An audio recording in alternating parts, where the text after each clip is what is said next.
Yeah, so we'll go ahead and get started. This is how to land your dream job in tech. I say in tech because I'm in tech and I don't necessarily know how things work in other industries. I think everything I'm going to talk about today will work in other industries, but that's totally unscientific. And if it doesn't work in other industries, don't come back to me and say, hey, I followed your process and it didn't work in my industry. I'm sorry, I know tech, I don't know other industries as well. So, best of luck, but yeah, hopefully this will be helpful. So this meetup is sponsored by me. Normally our meetups are sponsored by Tech Systems because they provide pizza. Sometimes they've offered to host. I don't know that we've ever actually gone down to their place to have a meetup, but they've offered. They're a recruiting agency, but they don't fall into the stigma that a lot of recruiting agencies get labeled with. They know their stuff. They're really helpful, and actually if we had this talk in person, they would have been a great fit for a sponsor for this talk because they are a great resource. That said, this particular one is sponsored by me. I provided the Zoom link. I'm recording it. There's no pizza, so unfortunately I couldn't provide that. But yeah, I do a lot of cool stuff. I write mainly writing code. A little bit later, you'll see links to some of the projects that I work on the side of my full-time gig. So without further ado, let's get into it and let's switch over to the presentation. So a bit about me, and that's my website. You can find out a lot more about me, links to projects, that sort of thing. It's my kind of catch-all site, works as my online resume, portfolio, that sort of thing. I'm a career software engineer. I've been doing it for, I think I counted 16 years, not paid for all that amount of time. I started when I was in high school, but I've been doing this a while, and I like it, so I plan on continuing to do it.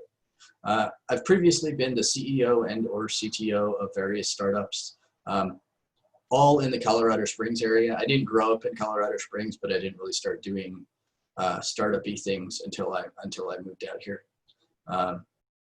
Usually I was the CEO of startups that I started and CTO of startups that other people started that I may or may not have been invested in. I am currently employed full-time. There's a story there, so we'll get into that in a minute. But I also work on side projects. These are my two main ones. Shutterpilot is a software company where we build kind of photo-oriented tools for marketing applications. So initially it started out as a photo booth software company, specifically building software to run on photo booths, but especially over the last 3 months, it's branched out into more kind of general tools based on that same concept that work for brands, for still parties, that sort of thing, brands, marketing agencies, and a bunch of other cool things. So everything's on the website. You can go check that out.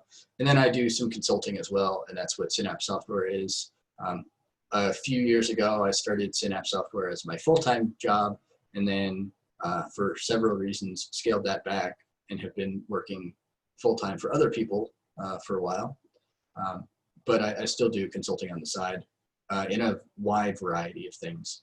So I've done, a bunch of different stacks, a bunch of different applications, a bunch of different scales, even working day jobs. I've worked at nonprofits, for-profit companies, large companies, small companies. I've been all over the place in, mostly in the last decade. So a wide variety of experience in not a whole lot of time. So that's fun. And unfortunately, I was affected by a global reduction in force on April 15th. And that's kind of where our story picks up and what prompted me to put this slideshow together, or the beginning of the story that prompted me to put this presentation together. I did accept an offer at a company. Like I said, I'm currently employed full-time. I accepted an offer on April 30th, 15 days later, and my first day at the new job was May 11th. Now, for those who are counting, that's a little over 2 weeks from termination to offer, which is pretty good, and a little over 3 weeks between jobs. For comparison, the average unemployment, I'm told, this was sent in an email to me. Someone was like, hey, we can help you get a new job, and here are some stats. So I did not validate these other than to confirm them with the person who sent them to me. The average unemployment in the US, I believe, is 28 weeks, which my jaw dropped when I saw that number. And some companies like this one advertise placement within 10 weeks, and they think that's pretty strong and pretty competitive. So while I don't want to sound like the clickbait, get rich quick, silver bullet, like 10 weeks is ridiculous. I can get you a job in 3. Everything I'm going to talk about here should definitely set you up as well as possible to get a job in as short a time as possible. And if it's less than 10 weeks, then I think that's great. If it's more than 10 weeks, that's less great, but hey, getting a job is better than not getting a job. And I think if you do everything that I talk about in this presentation, you will definitely get a new job or a new job in less than 28 weeks. I don't think there's any reason, unless all of a sudden there were a lot fewer jobs available than there were people qualified to do them. There's no reason that it should take you 28 weeks to find a new job, especially if you're open to relocation or the companies that you're looking at are open to remote work and you're okay with that sort of thing. There are lots of different options in our industry. So yeah, so for those who are still counting, and these statistics are wildly contested, I tried to find the most accurate ones that I could, but because this whole situation is kind of still unfolding and the data is not as high quality as everybody would hope, these numbers might be flat out wrong, but I tried to find the best numbers that I could. So in April, the US unemployment was 14.7. I think some places are saying like 16.9 or something like that. Whatever it was terrible. It was the highest unemployment rate in a long, long time. And that's kind of the point that I'm trying to make here. For comparison, unemployment rate during the Great Depression, of course, we didn't have the statistical technology that we have now, but the estimate is that 25% of the population was unemployed. And currently it's somewhere between 15 and 20%. So that's kind of the negative things working against trying to get a job.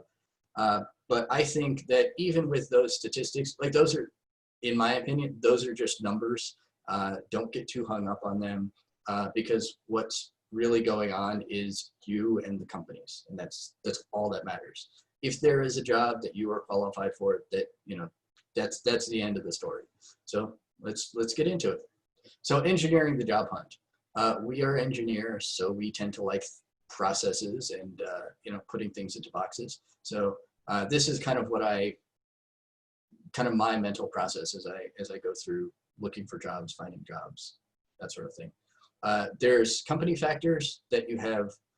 Obviously you don't have much control over what the company is doing, but you can identify aspects of the company. And then candidate factors. So your preparation, the way you pitch yourself, and that sort of thing.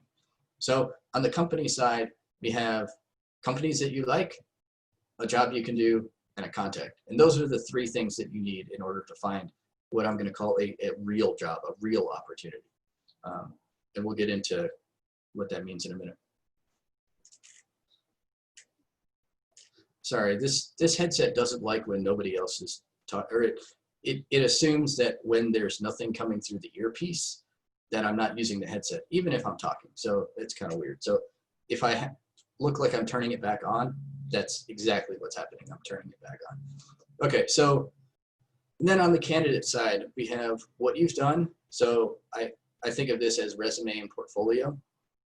What you do, and I think of that as cover letter and your LinkedIn profile. I did debate on whether LinkedIn should go in what you've done and what you do. I think it should go in what you do, and we'll get into a little more details a little bit later. But basically, I think it goes in what you do because it is something that you can modify and change and keep live and up to date, all the time. Yeah. So, and then what you're doing right now. So projects, GitHub, social posts. Some might see this as like developing your personal brand. That term kind of gets kind of scary and sounds overwhelming. So I like to think of it as just literally what you're doing right now. If you do a project, that's what you're doing right now. If you have an idea and want to throw a video on YouTube, that's what you're doing right now, and that's great. And there's, you're not really committing to anything, but you are showing the world that you exist and why you're awesome. And that's really the theme here is showing the world that you're awesome, because everybody is awesome. Everybody has something that they're doing and has something that's unique about them that makes them a really good fit for some job that's out there. I promise there is some job out there that you are a good fit for. And so it's not just me. So both my wife and I were affected by that global reduction in force. We both worked for the same company, and unfortunately, both of us were chosen to embark on this new adventure. We have very different backgrounds, but we both now have jobs, and very quickly after getting laid off, we had jobs. So I want to compare kind of our backgrounds and show that it's not just me. So I am a software engineer, whereas my wife is a QA. I have 16 years of development experience. My wife has 2 to 4 years of QA experience. It's 2 to 4 years because for a couple of years, QA was part of her job. It wasn't her full-time job, but for the last 2 years, she was QA. I've done C#, PHP, and several other languages. My wife has done more PHP than C#, but obviously both working at the same company. We both did C# at our last company. I am all but dissertation on a PhD. My wife has an MBA, so very different educational background. And that's why she started later in the tech industry. So yeah, kind of a side theme throughout this talk will be I call them rules, but really just kind of overarching ideas, messages, themes. And our first one is don't use a job aggregator. And this, I'm sure this is going to irritate some people because I know Indeed specifically is advertising on TV all over the place, at least on Hulu and Netflix, or the ones that have ads. I guess it's mostly Hulu.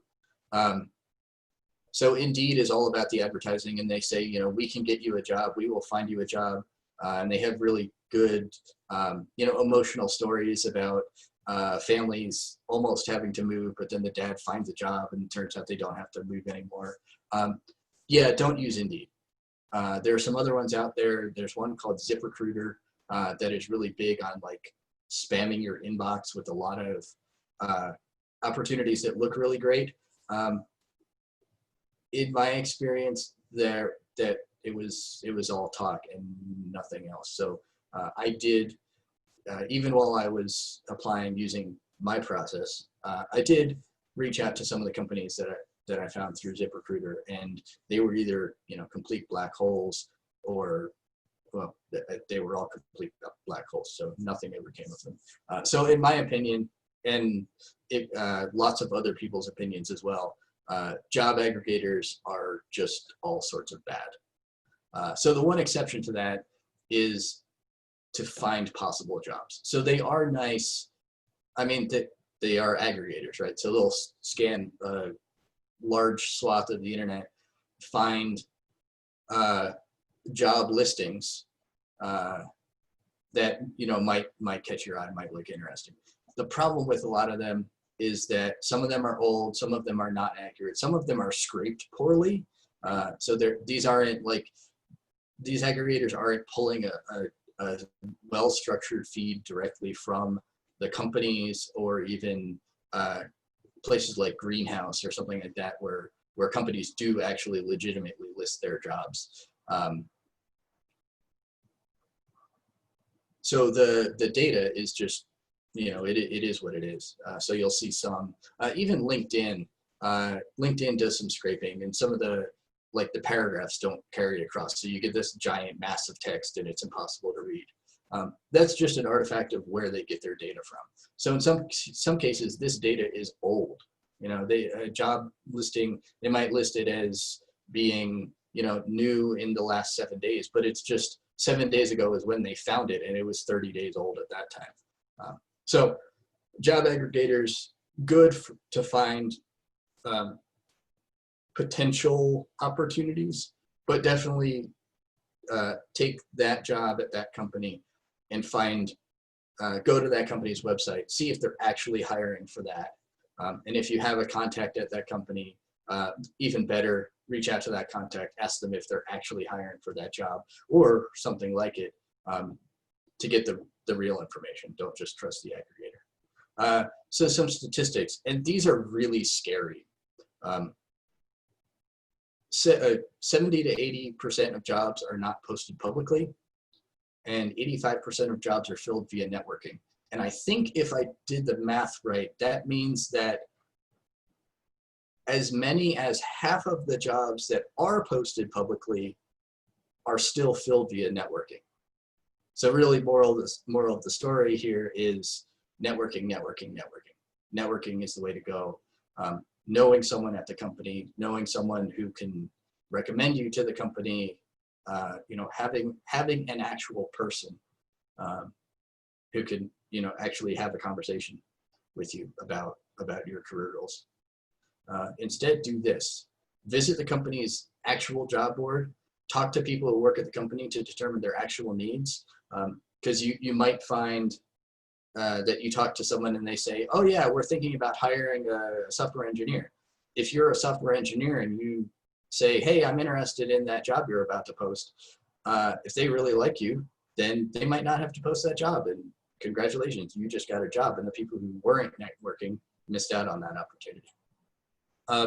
Another option is working with an on-staff recruiter. In my opinion, those are better because they can actually talk directly about the company.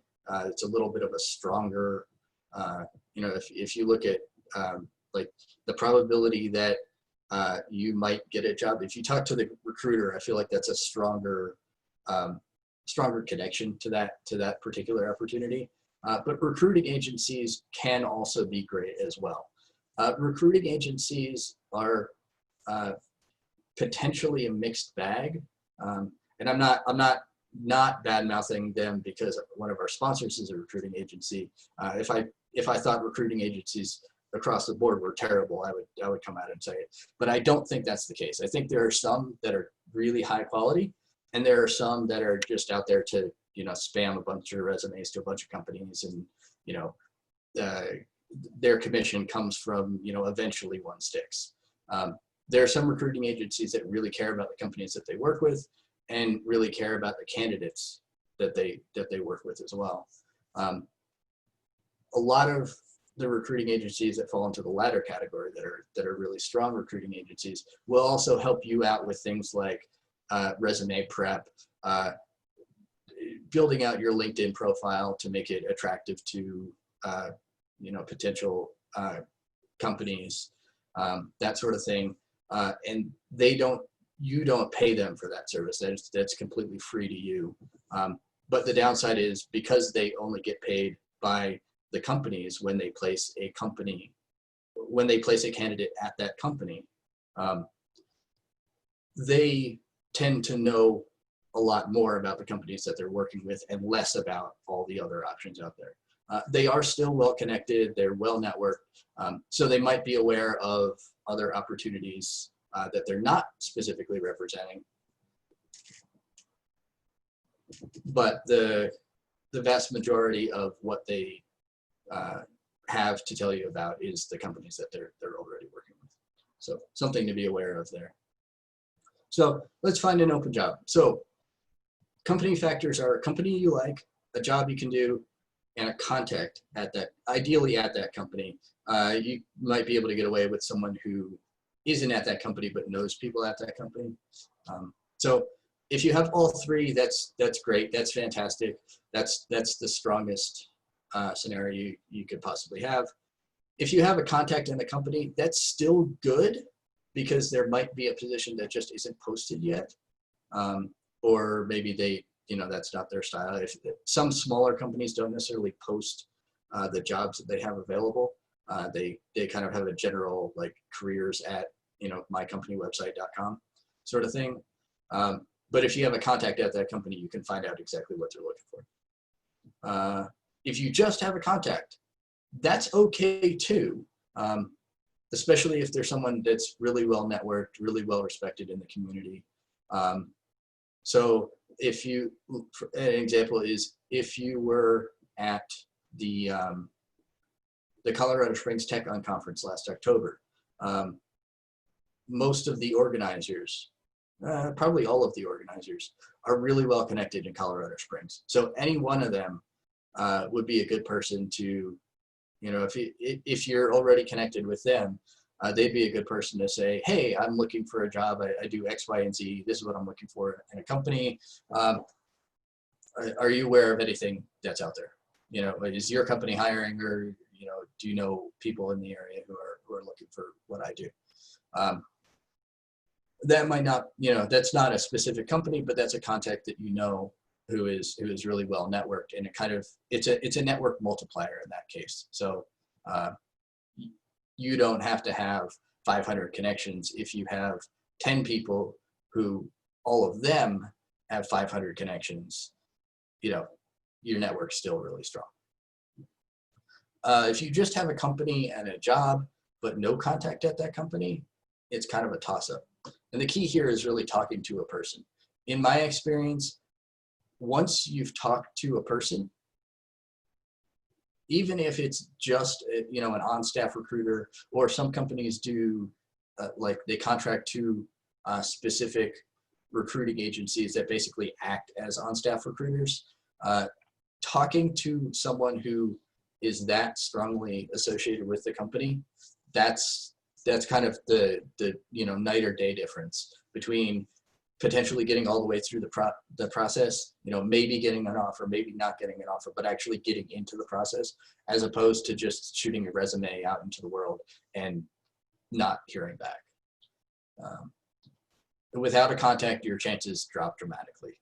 Like it's not even funny. Like, yeah, I think if I'm ever looking for a job in the future, I'm not even going to look at job boards. I'm not even going to, just go to companies' websites and try to apply through there. I'm going to talk to actual people. That is going to be the first thing I do, is talk to an actual person. So rule number 2 is build your network.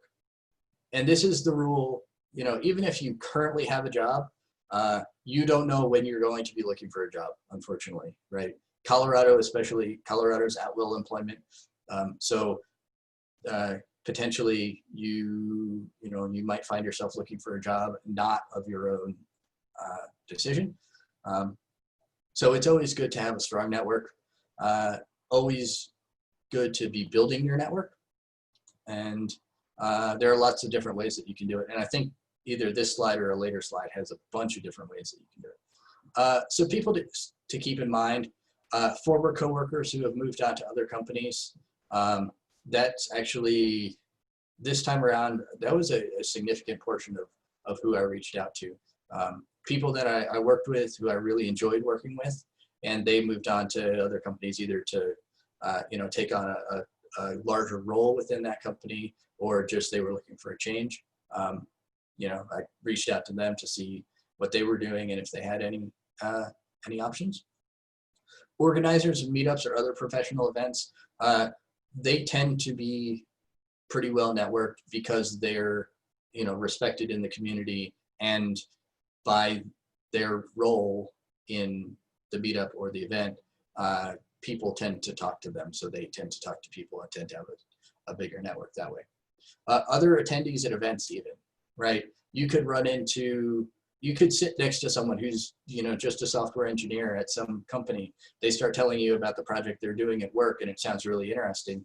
If you connect with them and remember the next time you're looking for a job, hey, this person was working on something really cool, reach out to them and see if that company is hiring, or, if they've moved on to another company, they're probably also working on a cool project there, and maybe that's an option. So that's something to keep in mind. Family and friends, and yes, as cheesy as it might sound, sometimes your family and friends might know people, and it's not bad to reach out to, but they're people that they're people that know other people, and why pass up an opportunity just because it's not a professional connection that knows those people. And then all your LinkedIn connections. LinkedIn is a wealth of information, and you might even find that there's someone in your network or just outside of your network that is working at the company that you really want to go work for. So, pay attention to that and use LinkedIn search. LinkedIn search is pretty good. So where to network? The list goes on and on and on, but LinkedIn, meetups, Slack. If you're not in the Colorado Springs Tech Slack, send me a message and we'll get you invited to that. Denver Devs is also huge. They're a Slack community. They might be the largest or one of the largest Slack communities in the world at this point. It's just massive. It was 2,000 people not long after they started several years ago, and now I think they're up to 11,000 people or something like that. Huge community. They have a job board. They have a bunch of boards, channels for specific topics. Great place to learn more stuff, talk code, and network with people.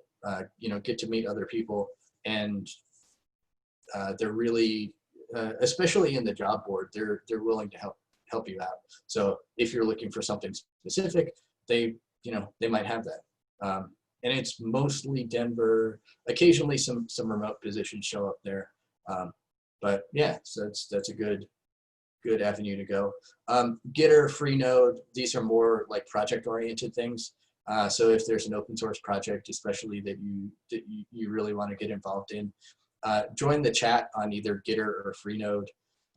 Freenode is IRC. It's been around basically forever in internet terms. Gitter is only a few years old, but it's kind of sort of integrated with GitHub, but it's another text chat oriented thing. And then conferences, and literally anywhere and everywhere. Any event you go to, any meetup you go to, be on the lookout for people who, kind of have interesting stories to tell, and, just talk to people. Most people won't bite. I know it's in our industry, being extroverted is a little weird and, less common, but definitely, talk to people. You never know where it'll lead. It could be the next contact that gets you your next job. So, and another thing, especially on LinkedIn, a good way to build your network is to post. So this actually surprised me. So this is the post that I posted on LinkedIn. The day, it was a couple days after I learned that I would no longer be working at my previous employer. I was surprised at how many comments, likes, and views of this post I got. So I think when I took this screenshot, it was the post that got the most comments, likes, or I guess reactions. There were a couple hearts in there, and views. Since then, it's been surpassed by another one, and I'll get into the formula of LinkedIn posts in a minute. But it's just because I posted on LinkedIn. I knew I had a network. I have a pretty surprisingly large. I'm always surprised at how large it is, but a pretty large LinkedIn network. And I posted this information talking about what had happened and what my plan was. Basically, 3 key components: what happened, what had happened, what I was doing currently, so while I looked for my next full-time employment opportunity, and then everything that I was currently working on. So at that point in time, I hadn't really updated the website for Synapse Software, so I just listed my personal website for consulting.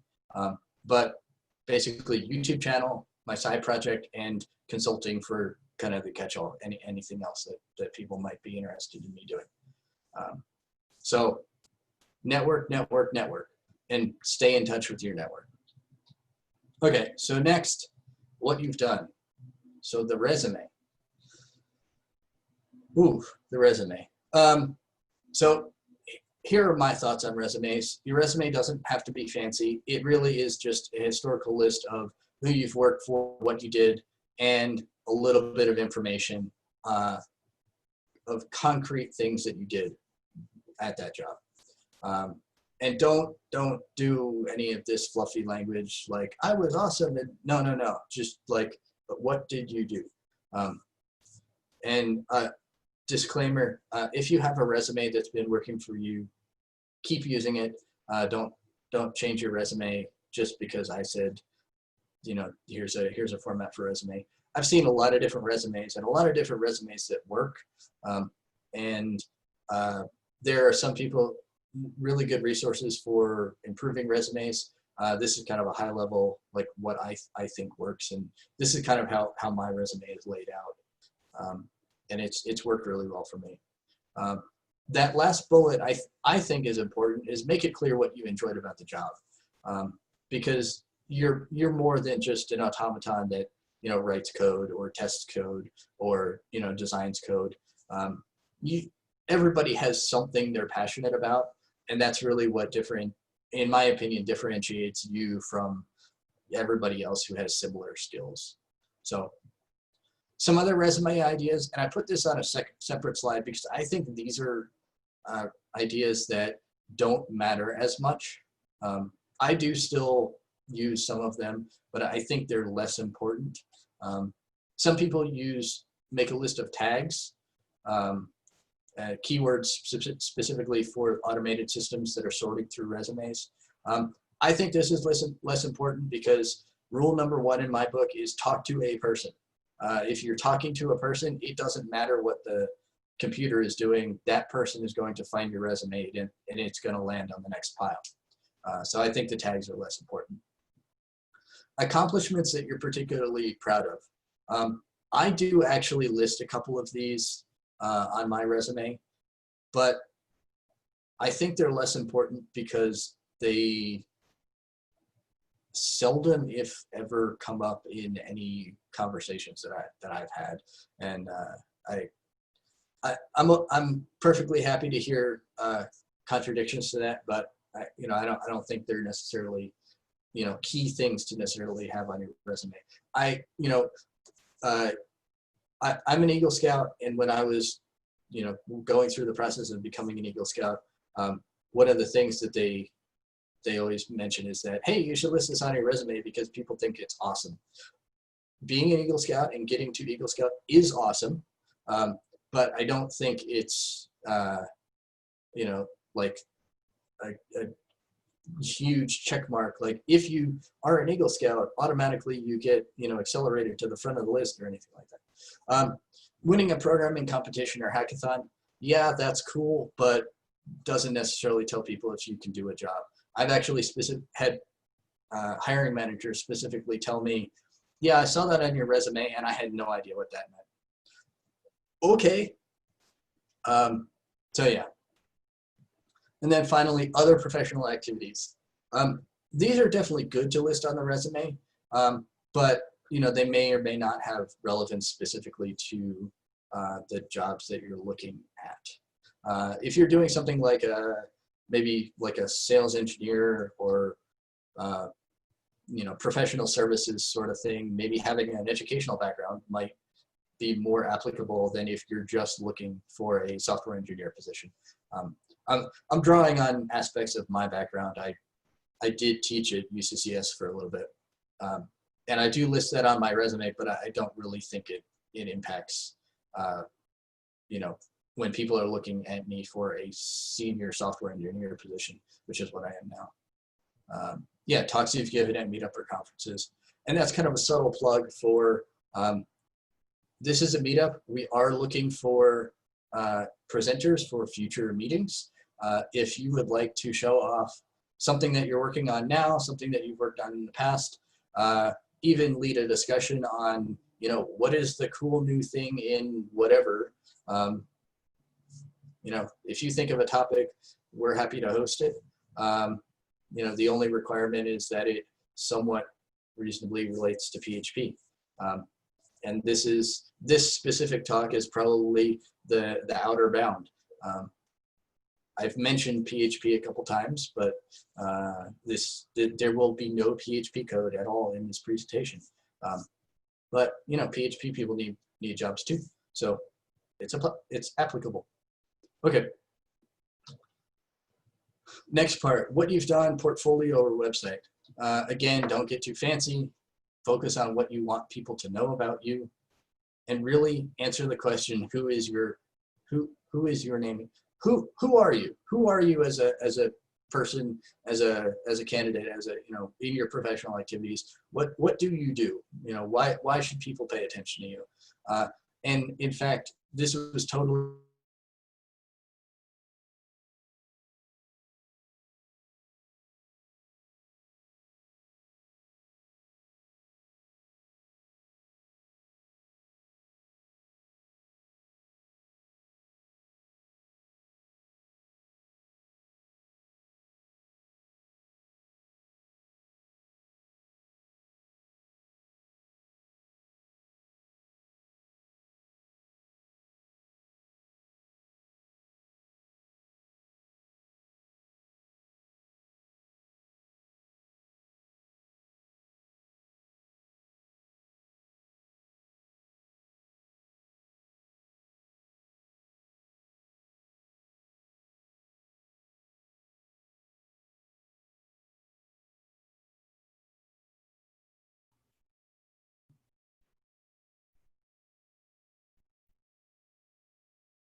Hey, sorry about that. My connection dropped.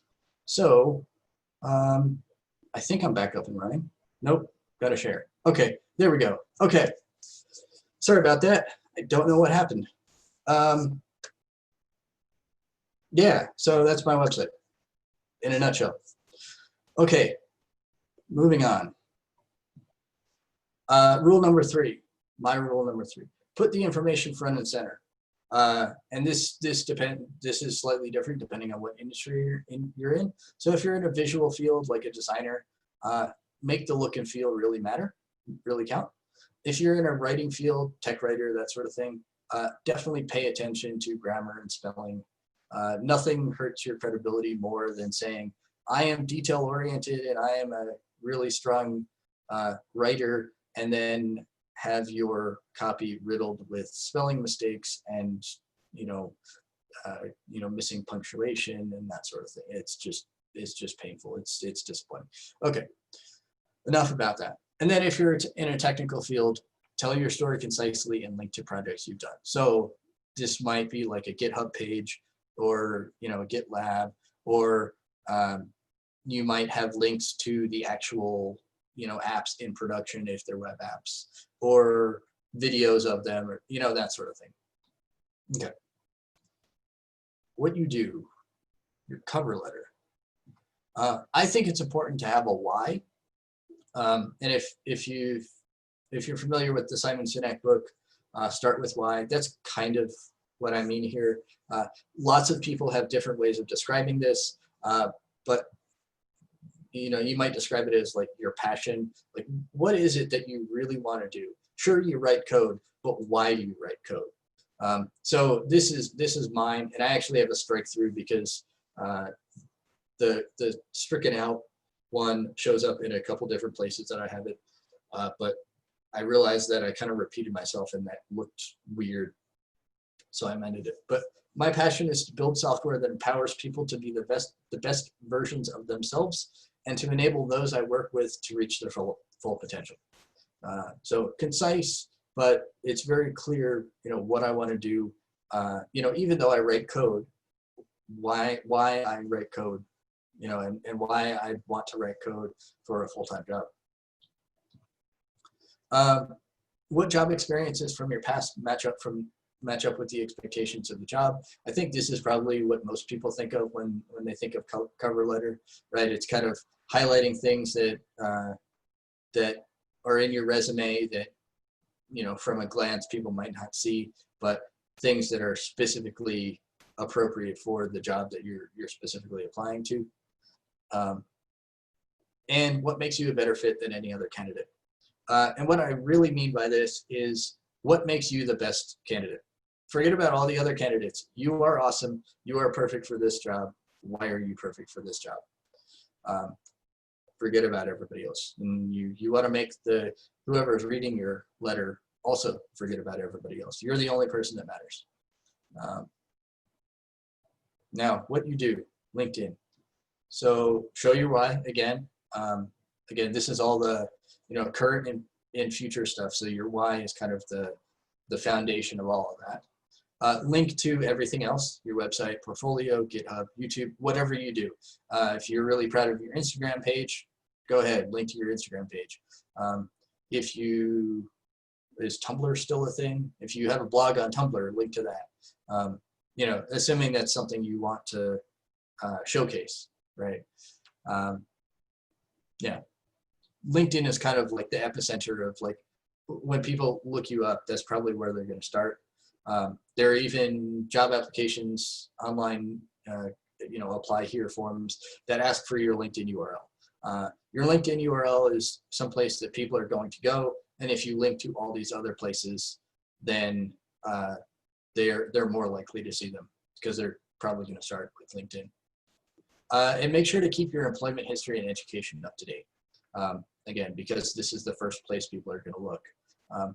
And they might even look at that before they look at your resume. I've seen some people do that. And of course, LinkedIn is a networking site. The theme of this presentation is absolutely network. Talk to people, and definitely do that on LinkedIn. So people with common interests, and there's ways to do that on LinkedIn. There's tags and themes and trending posts and that sort of thing. Classmates are always good because they, you went to school and then they scattered it to all sorts of different industries, and there might be different opportunities that might come up that are different from people you've just worked with previously. Colleagues, both present and former. Professional acquaintances, so people, meetup organizers. You can connect with me on LinkedIn. That's totally fine. Yeah, people you've met at other events, people you go to conferences with or met at conferences, that sort of thing. Friends and family, that's fine too. Again, they also know people that might work out to be in your network and that sort of thing. So here's my LinkedIn page, and I'll be honest, I haven't spent hours and hours trying to make my LinkedIn page the perfect LinkedIn page or anything like that. It's just something that I've updated that works for me. So a couple of things I want to highlight. I don't use the tagline that LinkedIn provides for me. I don't think the whatever at whatever company provides any value to anyone. It doesn't tell anyone who you are because your current job is not your identity. Make that tagline reflect your identity. Basically, if someone sees your name in a list of people they might want to connect with, why should they want to connect with you?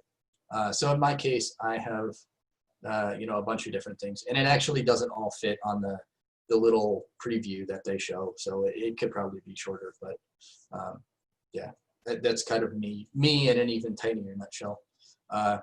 Make sure your about has has some meat to it. And make sure your why is in there, because people will see that. The next thing I have is my YouTube channel.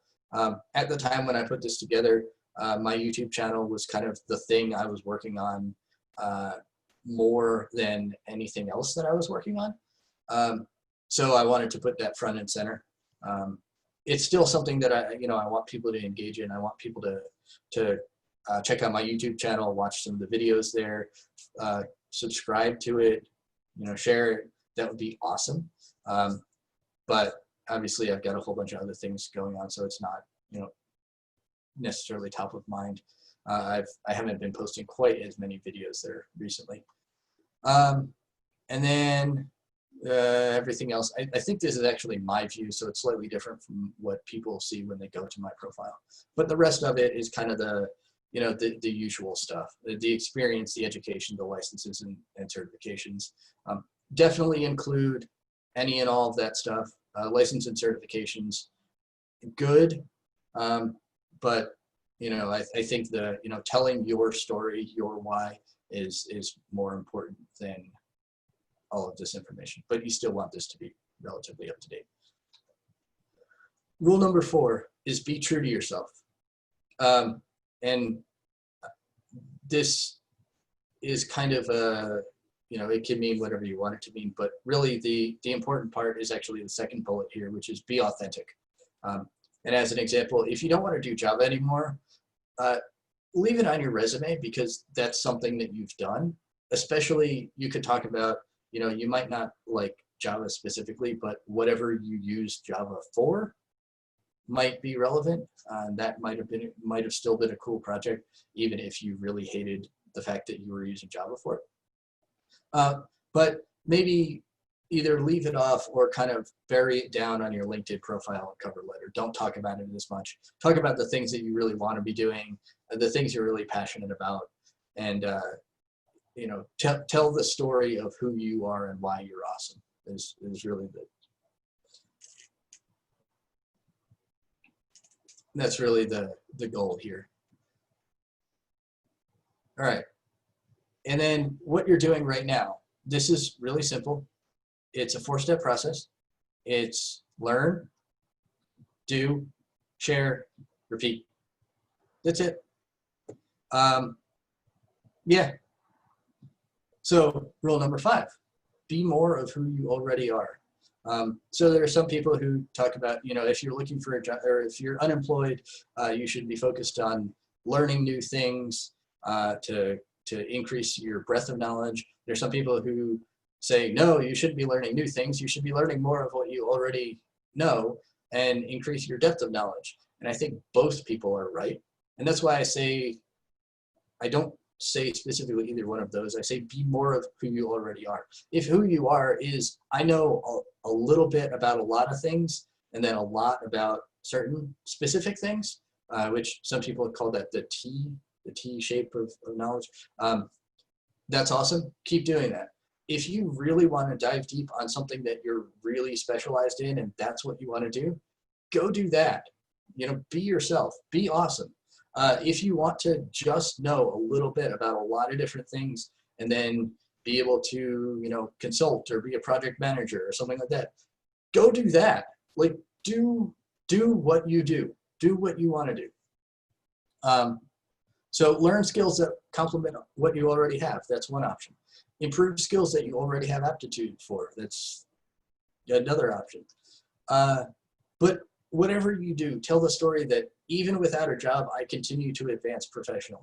Basically, if I were still working, 9 to 5, full time, this is how I would be, getting to the next level. And I'm not going to stop doing that just because someone isn't paying me to, work on their projects as well. A developer's job is to learn. This comes from actually Aaron Senef. He's pretty high up in the organization at Church Community Builder. He's like head of engineering. He gave a talk at the Colorado Springs Tech Unconference where this was one of the themes. and basically he was describing in part CCB's culture over there. And the idea being that a developer's job is to learn. We are learning machines. We're not machines. We're not automatons. But a developer's job is to learn. So keep learning, keep doing, keep sharing, and then repeat. And showcase your adventures, right? If you don't share what you're doing with other people, how are they going to know that that's what you're doing and that's, you know, what you continue to pursue and that sort of thing? So videos, blog posts, posts on social media, demos, talks. Again, subtle plug for if you want to present at Peak PHP, let me know. And then here's the slide I mentioned before, anatomy of a strong LinkedIn post. So this is what I've seen to be the case. And I'm, you know, there are some people who like sell like, hey, here's how you can, you know, build a bunch of followers on LinkedIn. But this is what I've seen consistently, the posts that get the most traction versus posts that just like, you know, get a couple likes, and some people look at them and meh, they kind of drift off into the past. So they're rooted in the present. They talk about something that's happening right now, today's project, this week my startup, or while I look for my next full-time opportunity. They have relatable content, which I mean that's kind of the common sense aspect to this. And then in my opinion, a way to consume more kind of draws people in a little bit more. Whether or not they actually click through to a video, blog post, photo, meme, whatever, the photo and the meme, they might catch people's attention and they're more likely to like them and interact with them. The video and the blog post, you know, that could be a way to draw them in both to the post and further. But it's really a deeper expression of who you are, and it gives you an opportunity to share, you know, your passion and that sort of thing. So, yeah, rule number 6, if you don't share, no one will know. When I wrote this on the slide and read it, I thought, wow, that's pretty obvious. But realistically, until I kind of addressed this one head on, I didn't really think about it. I thought, hey, you know, I wrote some code, I put it on GitHub, people should know about it. No, people are busy. They're not going to go look at your GitHub page and discover that you happen to write a new project over the weekend. Tell people about it. And there is no wrong way to do this. And I think that's, in my opinion, that's the thing that's held me back a lot. I've always worried, like, what if I do it wrong? What if it's bad? What if it, you know, rubs people the wrong way, or, you know, doesn't, you know, nobody cares. You know, there's no wrong way to do this. And honestly, the first post is the hardest. Once you, in any format, in any forum, once you make that first post, every other post is a lot easier. So along those lines, it's okay to tell the world or specific people you're looking for a job, right? If nobody knows you're looking for a job, even if they come across some opportunity, they might not tell you about it because they don't know you're looking for one. So it's definitely totally okay. There's no shame in saying, I don't have a job right now. It's okay to share that with the world. It's okay to ask for help. People want to help you. People feel good about helping you. There's something in the human condition, or the human physiology, biology, that we feel good about helping other people. It's why nonprofits, like the psychological reason that nonprofits exist, that charities exist, because people feel good when they participate in charities. I mean, yes, charities do awesome things for the world, and that's really why they should exist. But people get involved because they feel good about being involved. It's biologically set up that we feel good about helping each other. It's okay to toot your own horn. You are awesome, and it's okay to share that with the world and tell the world that you're awesome, why you're awesome, you know, why they should pay attention to you. Realistically, people want to hire awesome people, and you want to show people that you are that awesome that they shouldn't even bother looking at other people they should hire you because you are the most awesome person in the world. It's okay to make mistakes and even to feel embarrassed when you do. Mistakes are inevitable, and you learn from your mistakes.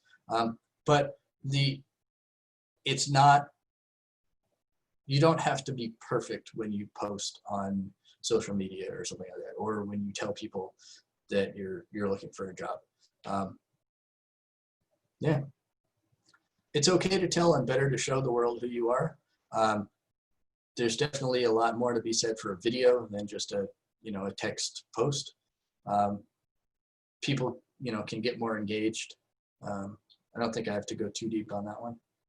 It's okay to be yourself. This should actually say, don't be anyone else, just be yourself. Be yourself always. Be authentic. It's okay to be without a job as long as you don't lose yourself. I know some people who feel like their job identifies them, and when they don't have a job, they feel like their identity as a person has been shattered and diminished. That is 100% not the case. You are awesome. You do amazing things. You will continue to do amazing things. Being without a job is just a momentary blip, and but keep sight of who you are and what you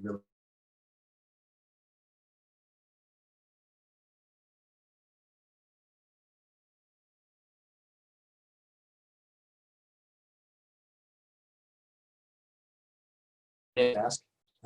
Take a look at who I'm connected with. There are some people who have connected with me, and I don't necessarily know what the context was at this. It's been so long, I don't remember what the context was. And I'll be upfront. If you say, "Hey, I see you're connected with so and so, would you be willing to give me an introduction to them?" I'll be upfront and say, I honestly don't remember who that person is. Yeah, but yeah. So yeah, if you're looking at a company and I'm connected with someone, definitely ask. It's never too early to start what I consider to be this process. It's never too late to start what I consider to be the process. Life's way too short not to be working in your dream job. Everybody deserves to be working in a job that they enjoy and that they're passionate about. And yeah, your network is larger than you think. Even I had this, but I know a lot of people who they think, I don't have a network. I've just worked at jobs and, I didn't really do much networking. But your network is actually a lot larger than you think. Keep an eye out for those multipliers, the recruiters who know a lot of people, even your financial advisor, right? People like that, they talk to a lot of people in a lot of different industries. They might know someone. And then keep an eye out for the people in your network who are really strong networkers and do have really big networks. In my opinion, the economy is just an excuse for people. Oh, good thing I'm not a writer. There's a mistake on that bullet. The economy is just an excuse for people. Oh, no, that's right. I should stop reading off the slides and just, say what I mean. The economy is just an excuse people use not to take control of their own destiny. I am really tired of all the talk about the economy over the last 3-4 months, because what I'm seeing is that there are some companies that are definitely, absolutely affected by everything that's gone on, but there are also many companies that are strong and that are hiring, legitimately, not just like growing out of control. And there are people who are doing amazing things and remaining strong and pivoting when they need to pivot, and doubling down on things that they're already doing. They have a strong foundation, so they're less affected by everything else that's going on. So even if the stock market, takes a nosedive, like apparently it did today, that doesn't affect, pick company X. That doesn't affect that company specifically. They're not going to, lay off a bunch of people tomorrow just because the stock market tanked today. Not going to happen. So, and then don't be desperate. Be yourself always and show people how awesome you are. Really, that's the story that you're telling. It's, I am awesome. I am so awesome that you want me to work for you. It's not, I need a job because I need to pay the bills. It's, I am awesome. You know, I'm comfortable. I know that I am valuable. You know, I'm worth being, you know, getting a job and being paid. And that's the story that I'm telling. And focus on that. Don't focus on the, you know, oh no, I don't have a job. What do I do? That sort of thing. And with that, you know, I've been talking for, I think, over an hour at this point.